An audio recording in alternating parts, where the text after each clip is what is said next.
quite basically, the escape was planned for a Sunday morning. It was planned for the 25th of September. It was originally planned to go the week previous on the 18th, but that was the year of the All Ireland. And because the border was going to be involved, and because when there is an All Ireland on in Croke Park in Dublin, traffic is very heavily congested, more so in them days before the big motorways. And we were afraid of getting caught up in traffic. So we went for the 25th of September. We went for a Sunday because there is like a skeleton crew of screws on. There are less screws on a Sunday than any other day. And there is less movement in and out of the block. In order for the escape to work, the IRA would have to, the Republican prisoners would have to take territorial ground and hold it. So the first thing was Brendan McFarlane, who was a lifer, and also the OC of the hunger strike. He made the first move on the morning of the escape by going round. He was the orderly to pick up the breakfast, and he went round and identified all the screws that we needed to take uniforms off. We had worked out that we needed 12 uniforms.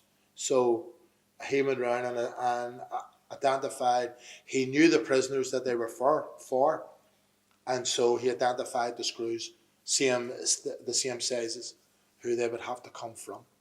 So he did that, and he also let us know that a particular screw was in the control room.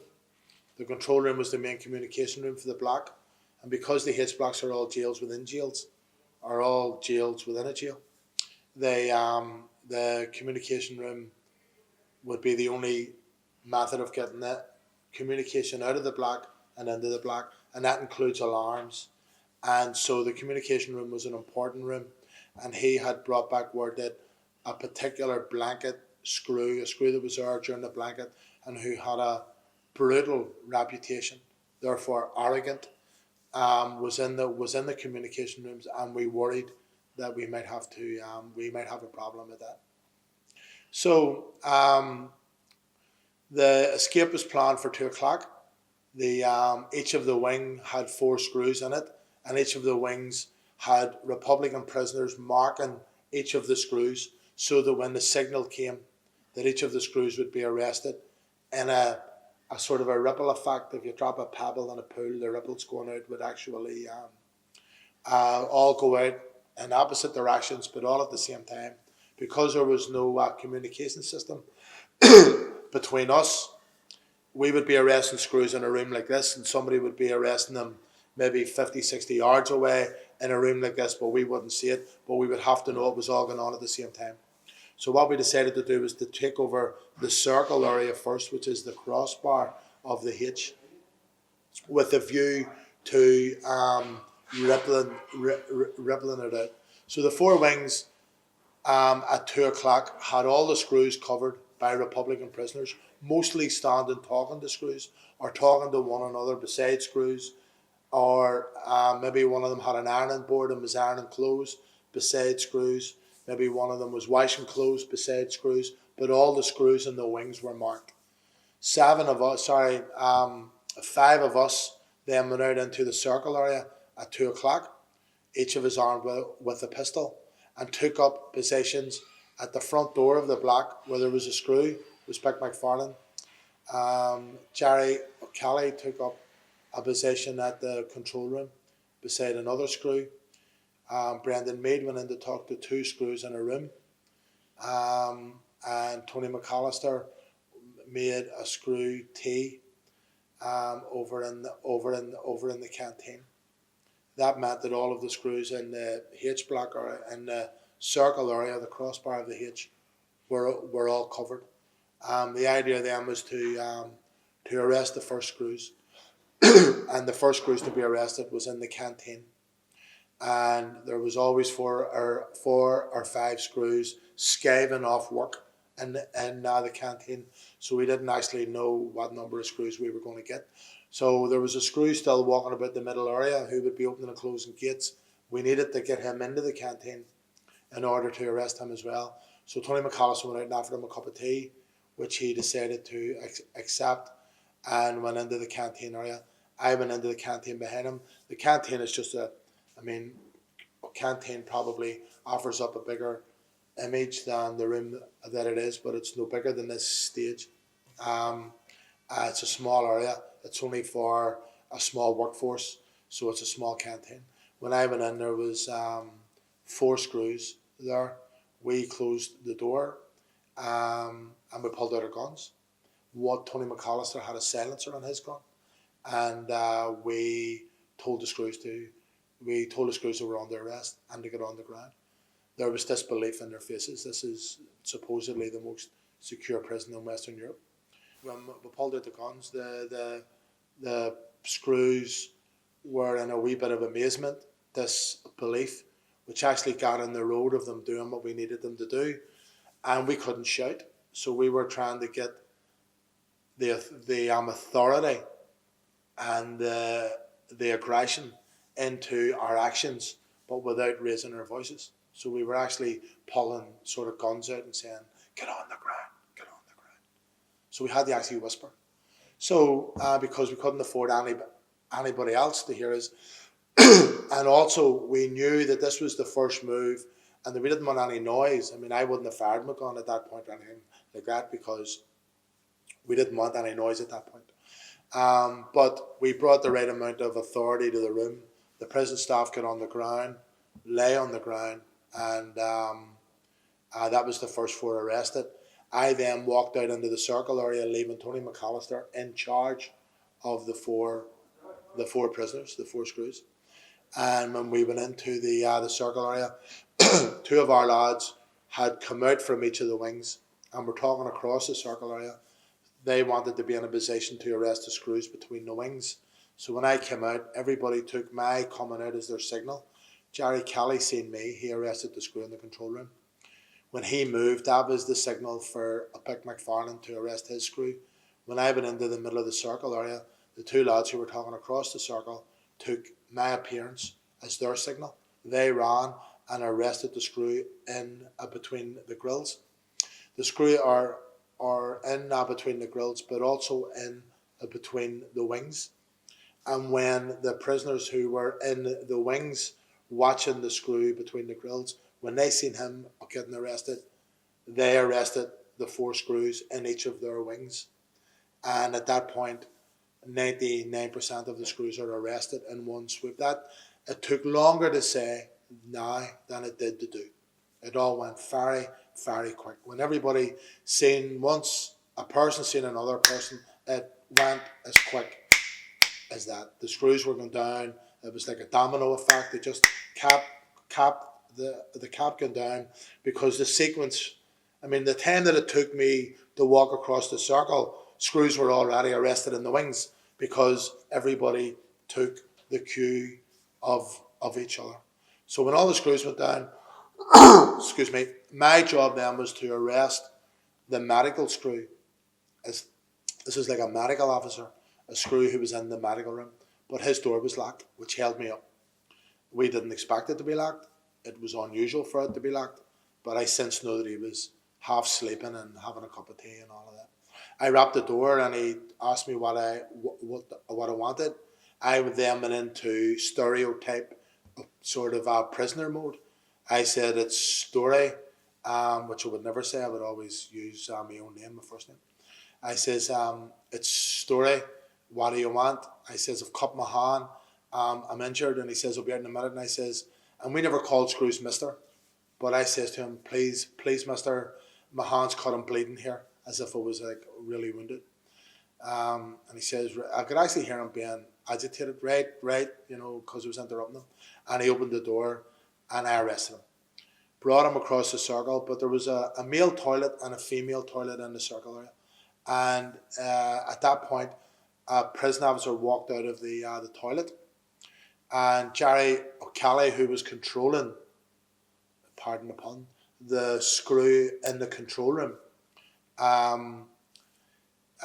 when the screw walked out from the toilet, Jerry O'Kelly turned to arrest him, because he was in the closest position to do it. I still had the other screw, and I was bringing him over to where the canteen where the other screws were being held, so that I could leave him under the charge of Tony McAllister. As I did so, Jerry O'Callaghan swung round to arrest the screw here. When he arrested him, the screw who had been lying on the control room floor under arrest jumped up and tried to close a wooden door. And as a result of that, there was like a fracas at the door. There was pushing and shoving. 2 shots were fired. The prison officer who was trying to close the door was shot in the head once and fell down behind the door. I came out and arrested the other screw who was in the control room, and I went back and got the medical officer out of the canteen and called out 2 of our lads, told them to put ponchos on, which is just in that case a blanket with a slit in it, and to put pillowcases on with holes in them, and to come out to the circle area so that they wouldn't be identified. These would be 2 prisoners who would not be going on the escape. They came out, and I asked them to escort the medical officer to the medical room to get whatever dressings he needed to assist the wounded screw. We then put them in one of the toilets on a mattress, and we left the 3 of them there while we carried on with the escape. The screw verified all of that in a subsequent trial. We then carried on with the escape. We had all the screws arrested at that point. I think it was 27 screws we arrested roughly. As soon as we put them on the ground, we put pillowcases over their heads, because the people who were going on the escape were the Republicans by and large who arrested all the screws, because they could all be identified and seen. But the next level of the escape required Republicans who were not going on the escape to come out with hoods on their heads and ponchos, because you were only allowed 2 sets of clothes, and screws would identify you very quickly from your clothes. So we brought out what we call the rear guard group. They came out and relieved us of holding the screws so that we could carry on with the next phase of the operation. They then took on the duty of taking the screws, putting them in 2 education rooms, tying them up, and stripping 12 of them of their uniforms that we needed. We had identified the ones we wanted earlier,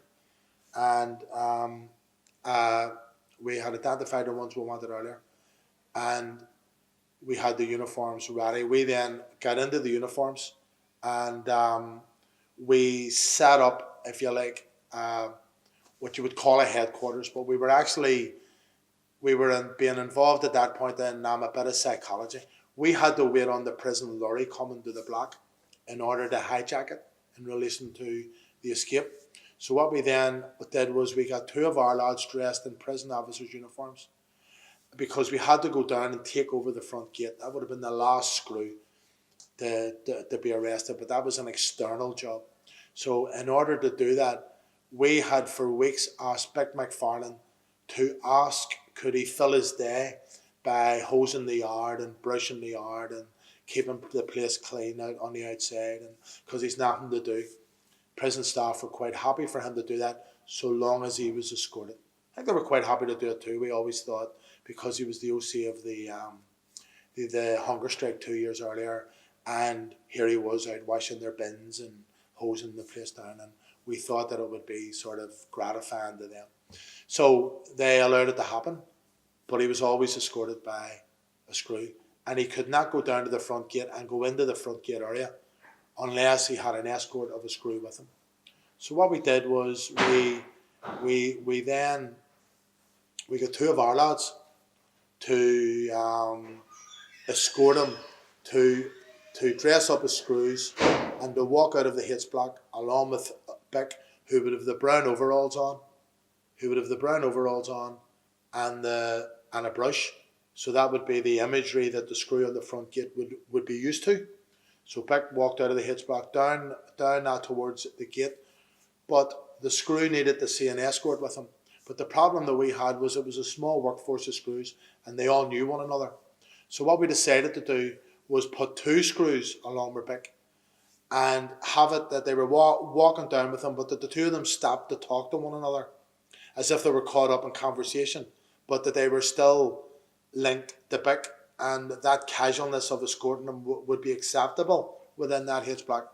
So that worked. The screw on the front gate, seeing Bick coming down, saying that he was on his own at the gate, but with the screw from a distance, opened the gate, and Bick arrested him, brought him back, took the keys off him, gave the keys to the two lads who was escorting him, and they then went down and took on the duty of the front gate.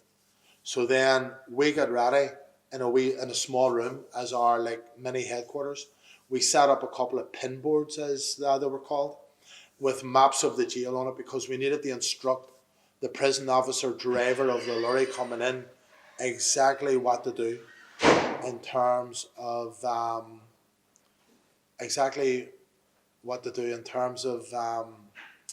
where to go in the jail. So the lorry came in, our two lads let him in through the gates. He didn't notice that anything was wrong. He got into the forecourt of the H block. Myself and Jerry Kelly went out and arrested him. We brought him in. All the guns that we had, we made sure that we had to psychologically dominate this guy, because we always said there was a 38 escapees, and we always said that he was the 39th man. He had to drive the lorry. We needed him to drive the lorry. He is the one that everybody was used to driving it, and we couldn't drive it for him. So we had to control him the whole way through, and we had to make sure that he had no way out. In his head, that he had to surrender to the moment. That's what we needed. What happened at that point was we arrested the lorry driver. We brought him in past everybody who was stopping with pistols like this. It was just to control him, to make sure that he was completely clear that he had no way out at all. We brought him into we pointed out to him that one prison officer didn't do what he was told, and we pointed out that prison officer was shot. We said that there was 26 other prison officers in the block who were not shot because they did what they were told, and he needed to get in that frame of mind.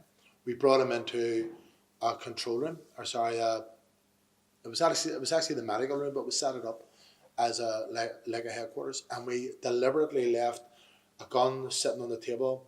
We had a number of spare rounds which were sitting out, and we had a number of maps drew out of the jail, because we only had 2 minutes with this guy, and we said, right, here's what's happening. This is the escape.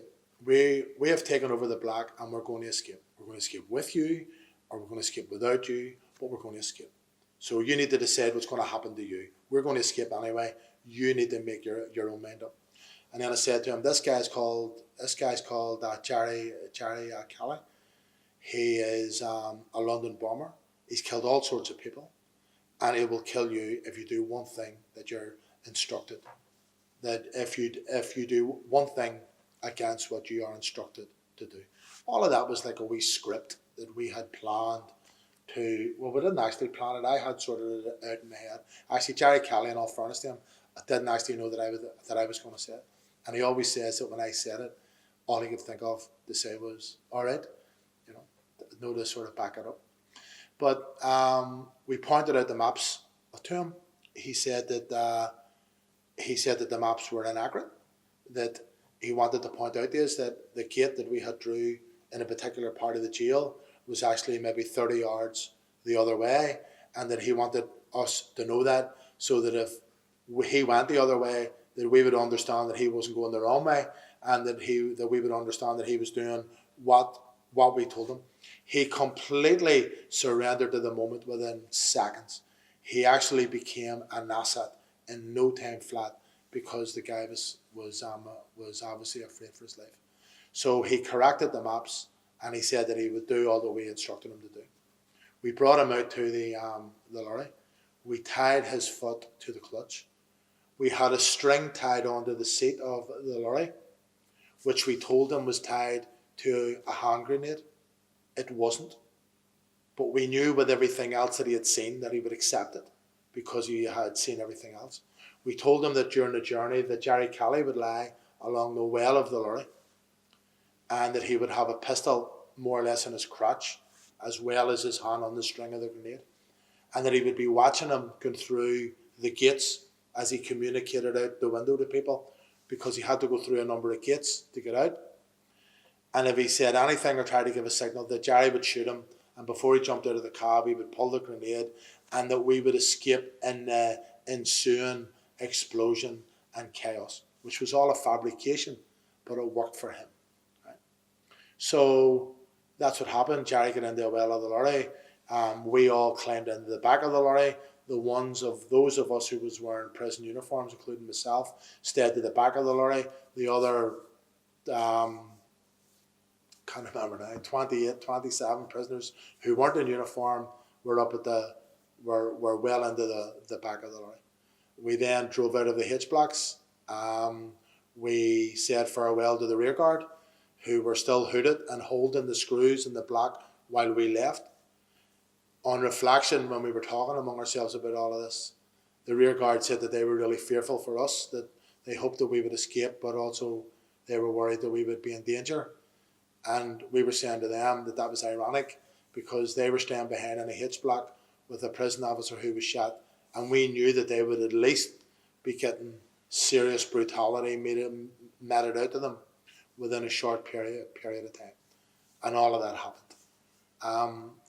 They controlled the communications in and out of the block, and the two lads who were on the front gate, who were doing screws for us, came into the lorry, and two other members of the rear guard put on prison uniforms, and they staffed the gate until it was time to lock the block up.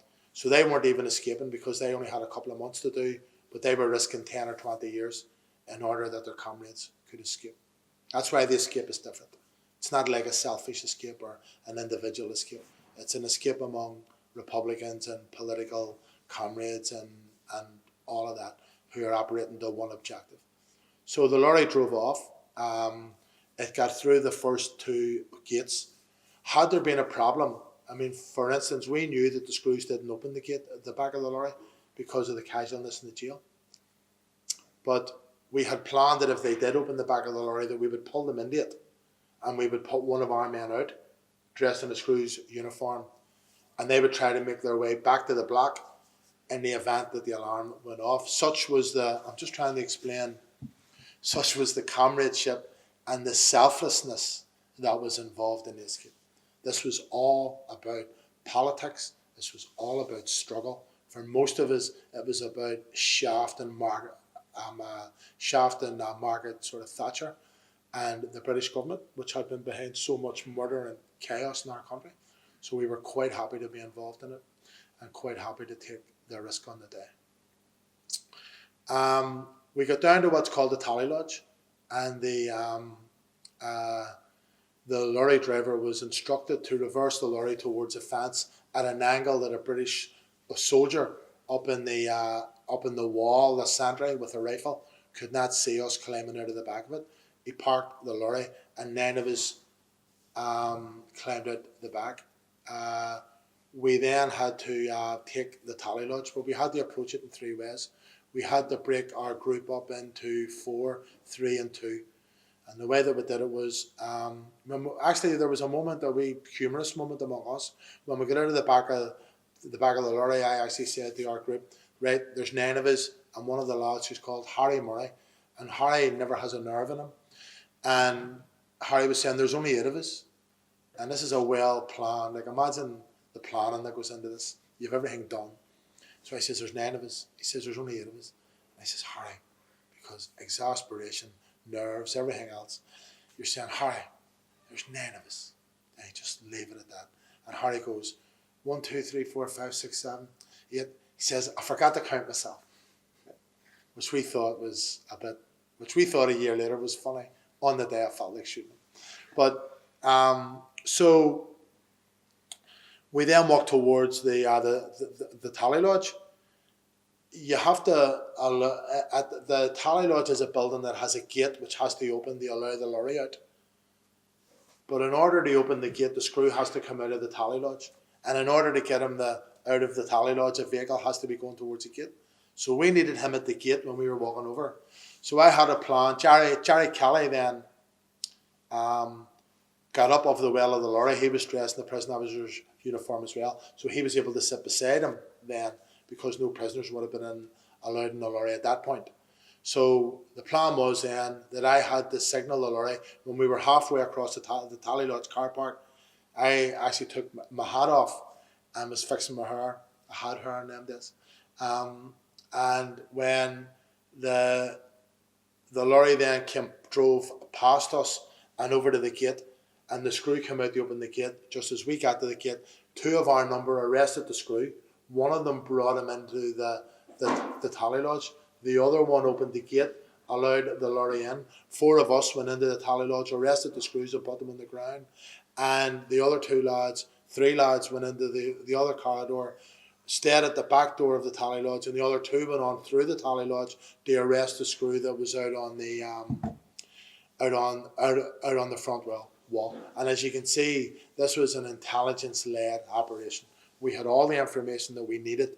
We just needed a plan to fit it. So we arrested all of the screws in the Tally Lodge. There was a considerable amount of fracas went on at the start of the takeover of the Tally Lodge. Most screws, when told to go down, went down. 4 screws attacked one of our lads, and he was armed with a chisel. They had batons, and one of the screws was actually hit with the chisel. This particular officer was maybe about 5'6", 5'7" in height, and maybe about 22, 24 stone. And during the fight, he was hit with the chisel a couple of times, and subsequently had a heart attack and died about an hour later. Within the Tally Lodge, the screws that were there were arrested, and the problem with the Tally Lodge was that as soon as you took it over, you also had to take over their function, or at least be perceived to take over their function. So when you took over the Tally Lodge, screws who were still coming into work had to be still allowed in, otherwise that would create a problem. And screws who were going off work had to be allowed out, or had to be allowed into the Tally Lodge to go out. So we allowed that procedure to go ahead. And as they were coming into the Tally Lodge, we were arresting them and putting them on the floor. 3 of our lads were in the Tally Lodge, 2 were guns and one with a chisel, holding the ground whilst we were getting the lorry ready to go out. And then we ended up perhaps with about 35 screws arrested in no time flat, just no time at all. Screws were arrested in a small area like this. You can imagine we would be standing with our legs either side of screws. It was like, we used to say, like standing in the middle of a sea of screws. So one of the screws noticed that something was wrong, ran off into the jail and set off the alarm. Brendan McFarlane came into me and says the alarm's off. I asked him to go down and open the main gate. It's a hydraulic gate to allow the lorry to go out, but screws had noticed there was something wrong, and they had blocked the gate with their cars, so the lorry couldn't then actually get out. I asked Big McFarlane to go to the back of the lorry. The screws who we were arresting and everything else assumed up until that point that the screws that they were dealing with, that the prisoners that they were dealing with dressed as screws were the only escapees there, which was maybe about 12 of us. No, sorry, 9 of us. But in actual fact, the rest of the escapees were in the back of the lorry, and screws didn't know that. So what happened was, I asked Bick to go to the back of the lorry, tell him to get ready or to come out. I went into the Tally Lodge, and I knew from the scene that if I tried to take our lads out of the Tally Lodge, that the screws would jump up, because the screws were shouting at us, "It's over, give up, surrender," all that type of stuff, excuse me. And our people who were in the middle of the screws were telling me just to go on. And again, that's the size of the comradeship. Because they knew they were caught. They knew they were not getting out of there. And I went back, shouted to Big McFarlane to tell the lads in the back of the lorry to go. We just started shouting, "Go, go, everybody go." And the lads all jumped out of the back of the lorry. When the screws in the Tally Lodge heard us shouting that, they all jumped up. Our lads were our lads in the Tally Lodge were the first 3 Republicans arrested. They received a severe beating, as we would have expected. Got beat, was arrested, and 2 of them had guns. And the 2 were guns. The screws took the guns off them, which I'll explain in a second. The rest of us ran out the front gate, straight across the car park and into the fields. We then, 3 of us then formed a sort of a rear guard. We had pistols, and we formed a sort of rear guard, and because the screws were coming after us. You maybe had about 30 odd screws out of the Tally Lodge, other screws coming off at duty, screws who were trying to get into the jail to go on duty, who were not allowed in, maybe 20, 30 of them. So you had maybe 70 screws all about the place. We ran through them. We had pistols, we had the force of numbers in that sort of compact way. And the screws scattered a bit. There was a bit of individual fighting, but we got over to the field, climbed over, ran into the field, and those of us with pistols held the screws back until the lads behind us climbed into the field. The British Army sentry kept looking at us. We were wondering why he wasn't firing at us, but we couldn't work it out. But later he said that he seen all these guys wearing screws uniforms, and he thought it was a riot among the screws. He didn't know what it was. You don't need to be too clever to get into the British Army to come over here. So he couldn't work it out. And then when our lads climbed into the field, we all climbed into the field. We ran up the field. One of our lads got caught in the wire. The screws had him. He was shouting for help. Harry Murray ran back down again, and one of the screws tried to arrest Harry with a gun with a silencer on it, which was obviously one of our guns from the Tally Lodge. Harry and him had a verbal exchange. Harry shot him in the leg, and when Harry was running away, the Brit then woke up and shot Harry in the leg, and Harry fell, and the rest of us got away. 5 of the lads actually hijacked a car at that point and drove off along the prison wall, rammed the gate where the British Army soldier was. The soldier and the screws were pulling them out of the car. There was a fight at the car. 4 of them ran off. 3 of them to the right as they went out the gate. 1 of them to the left. The Brit who was armed ran after the guy to the left, fired a couple of warning shots and arrested him. Of the 3 lads who ran the other way, 2 of them were arrested the next day by the RUC. 1 of them was arrested within an hour of the escape at a checkpoint, and 1 of them was knocked out in the car when the car crashed.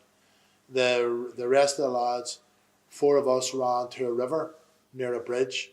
Screws had surrounded the area. We couldn't move. They knew that we were there somewhere, and they started searching about. And within about an hour, which was about a mile away from the jail, they caught 4 of us actually in the river. The rest of the lads, one more was caught that night, walking along a river, and 2 was caught the next morning about 20 miles away in Castlewellan, and 2 was caught about 30 miles away at Bridge in a van, and in total 19 were captured and 19 escaped. Out of the 19 that escaped, 3 were shot dead by the SAS over the next number of years in IRA operations. Well, 2 of them were shot dead by the SAS, and 1 of them drowned coming away from an engagement with the SAS where I believe an SAS man was killed. And the others were arrested at various points over the next 7 or 8 years. The escape itself had a massive effect on the struggle here. It was probably one of the biggest morale boosters and the biggest mobilising incident short of the hunger strike. The area on the outside, who the prisoners didn't actually reach because of the collapse of the escape at that particular point, they sat in the area for about an hour. They actually arrested somebody who was looking at them. In a suspicious way. They were sitting in a forest a number of miles away from the jail, and they released that person. Well-known personalities in the escape were arrested in America. Four or five of those: Terry Kirby, um, Barry Art, Kevin Barry Art, uh, Paul Brannan was subsequently arrested. Um, Others were arrested in Holland. Um, was Jerry Kelly and Brendan McFarlane, and others were arrested in the south, the likes of Dermy Finucane, Paul Kane, Robert Russell. Some of them were extradited. Some of them were involved in high-profile cases. Those of us who were caught on the day or that night or the next day of the escape received a substantial, brutal assault on our sort of capture. We took the state to court. In my case, we got £7,500 compensation for the beating that they gave us afterwards, and they then tried to take the money off me, which I fought them for about 5 years. The interest in the money at that point had actually increased, so we won the case and we won the interest. The last thing to say was that there was a trial for the escape in 1988 or 1987. Then I'm in the 88, and we were sentenced till a further 7 years in jail, which meant in my case my sentence went from 18 years to 25 years, which meant that I done 13 years in jail. Out of that particular stretch, I've done 20 years overall, and I done 13 years in jail and was released in 1994. The reason that we all thought that we would have got another 20 years for the escape, but the screws were caught out trying to lie that much in court. And in actual fact, if they had stuck to their statements and just told the truth, rather than lump big sort of sections of the escape onto a number of individuals like myself and a few others who they were trying to nail and to blame everything on, but they were putting people in 5 places at once, and it became obvious that they were tic-tacking, which is communicating between one another, sharing evidence, telling lies. The judge eventually, for I suspect his own integrity, did not go past a particular level of corroboration in terms of the evidence, held it at a particular point, let the other charges go, and actually sentenced us on a number of narrow charges. And that was more or less the story of the escape.